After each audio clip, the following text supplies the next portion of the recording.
Hello everybody, in today's video I'm going to show you how to fix Roblox white screen error. If Roblox opens to white screen, gets stuck on a blank page or won't load properly, the issue is usually caused by the corrupted files, an outdated app or the network issue. So follow the troubleshooting step to get Roblox working again.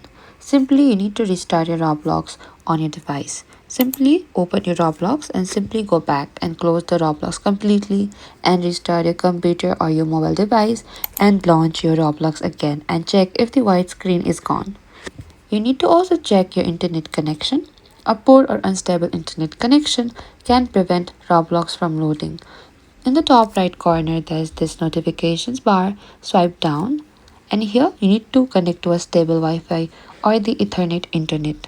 Simply toggle off and turn on, or you can also switch between cellular data or your Wi-Fi as well, and restart your modem or your router. And next is to update your Roblox. You need to go to your App Store and find Roblox, and if there's any update available, you need to select update and install the latest version and restart the app.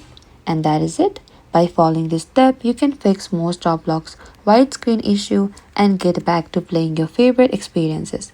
Thank you for watching this video. I hope this video was helpful.